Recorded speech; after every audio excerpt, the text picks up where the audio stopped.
Bismillahirrahmanirrahim. Assalamualaikum warahmatullahi wabarakatuh. Hamdan wa syukran lillah, salatan wa salaman ala rasulillah. Amma ba'du. Rabbi shrahli sadri wa yassirli amri wahlul 'uqdatam min lisani yafqahu qawli. Di sini saya akan mempresentasikan tugas dari filsafat ilmu, yaitu tentang metode ilmiah. Untuk mempersingkat waktu, langsung saja. Metode ilmiah. Perlu kita ketahui dulu apa itu pengertian metode. Metode merupakan prosedur atau cara seseorang dalam melakukan sesuatu kegiatan untuk mempermudah memecahkan masalah secara teratur, sistematis, dan terkontrol. Metode merupakan suatu prosedur atau cara mengetahui sesuatu yang mempunyai langkah-langkah yang sistematis tentunya. Demikianlah pengertian dari metode. Selanjutnya yaitu pengertian ilmiah. Apa itu ilmiah? Ilmiah adalah segala sesuatu yang bersifat keilmuan, didasarkan pada ilmu pengetahuan atau memenuhi syarat atau kaidah ilmu pengetahuan. Nah, jadi disebut ilmiah itu segala sesuatu yang bersifat keilmuan, tetapi tidak sembarang ilmuwan. Tidak sembarang keilmuan ya maksudnya. Tetapi keilmuan itu didasarkan pada ilmu pengetahuan yang memenuhi syarat atau kaidah ilmu pengetahuan. Nah, adapun kata kerja dari ilmiah ini adalah mengilmiahkan, yang berarti menjadikan sesuatu ilmiah atau bersifat keilmuan atau berdasarkan ilmu pengetahuan. Segala sesuatu yang disebut atau dibuat berdasarkan kaidah ilmu pengetahuan dapat disebut bersifat ilmiah, seperti penelitian ilmiah, karya tulis ilmiah, metode ilmiah, dan sebagainya. Nah, karena penelitian ilmiah, karya tulis ilmiah, dan metode ilmiah itu tentu sesuai dengan kaidah ilmu pengetahuan, maka bisa disebut bersifat ilmiah. Adapun definisi metode ilmiah. Metode ilmiah adalah cara menerapkan prinsip-prinsip logis terhadap penemuan, pengesahan, dan penjelasan kebenaran. Dengan adanya metode ilmiah ini, pertanyaan-pertanyaan dasar dalam mencari kebenaran seperti apakah yang dimaksud, apakah benar demikian, mengapa begini, mengapa begitu, seberapa jauh, bagaimana hal tersebut terjadi, dan sebagainya akan lebih mudah terjawab dengan metode ilmiah ini. Jadi ketika ada pertanyaan-pertanyaan dasar dalam mencari kebenaran seperti yang tadi disebutkan, metode ilmiah ini adalah menerapkan prinsip-prinsip logisnya terhadap penemuan, pengesahan, dan penjelasan kebenaran tersebut. Adapun sikap-sikap ilmiah.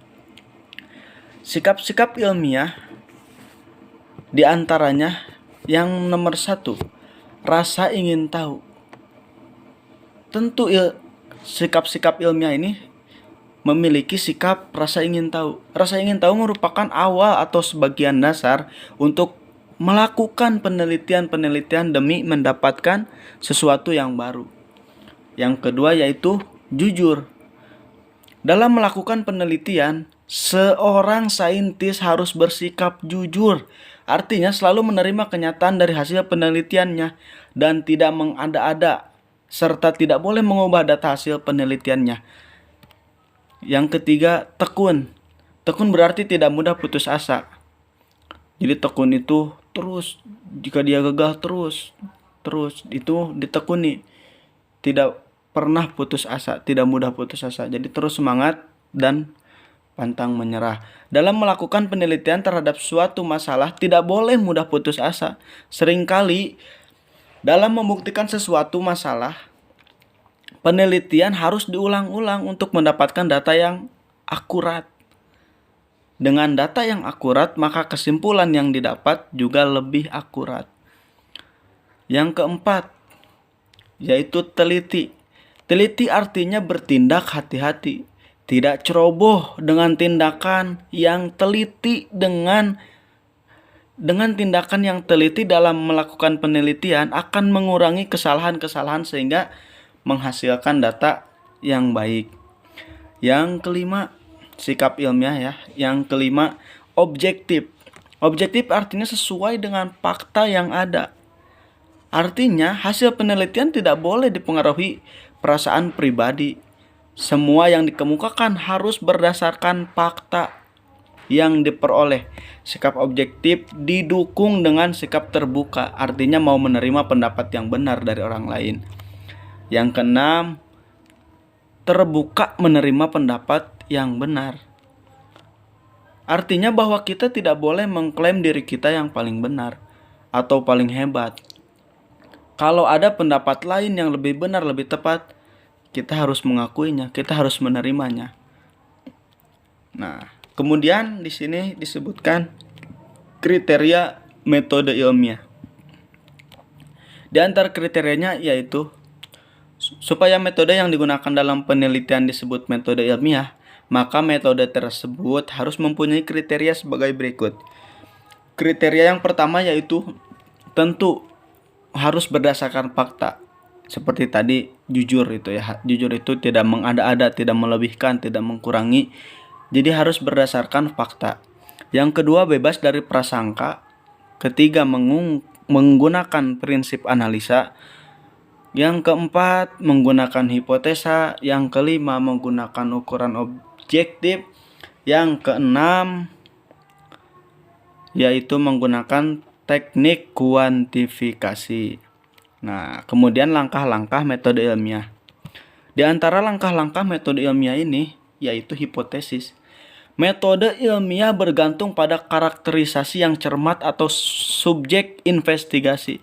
Hipotesis merupakan suatu ide atau dugaan sementara tentang penyelesaian masalah yang diajukan dalam proyek ilmiah.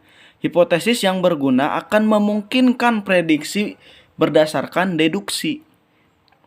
Prediksi tersebut mungkin meramalkan hasil sesuatu eksperimen dalam laboratorium atau observasi suatu fenomena di alam. Nah, yang kedua dari langkah-langkah metode ilmiah yaitu melakukan eksperimen. Eksperimen dirancang dan dilakukan untuk menguji hipotesis yang diajukan. Perhitungkan semua variabel, yaitu semua yang berpengaruh pada eksperimen. Hasil eksperimen tidak pernah dapat membenarkan suatu hipotesis, melainkan meningkatkan probabilitas kebenaran hipotesis tersebut. Yang ketiganya, menyimpulkan hasil eksperimen. Setelah tadi melakukan eksperimen, yang terakhir ini yaitu menyimpulkan hasil eksperimen. Proses ilmiah merupakan suatu proses yang iteratif, yaitu berulang-ulang. Pada langkah yang manapun, seorang ilmuwan mungkin saja mengulangi langkah yang lebih awal karena pertimbangan tertentu. Jadi, eksperimen ini, proses ilmiah ini merupakan suatu proses yang mesti diulang-ulang. Seperti yang tadi dikatakan, dengan berulang-ulang, sehingga kebenaran tersebut bersifat universal, yang akurat, sangat akurat. Dengan penelitian yang akurat, maka akan menghasilkan kebenaran yang lebih akurat pula. Mungkin hanya itu yang bisa saya sampaikan. Kurang lebihnya mohon maaf. Wallahul muwaffiq ila aqwamit thoriq. Wassalamualaikum warahmatullahi wabarakatuh.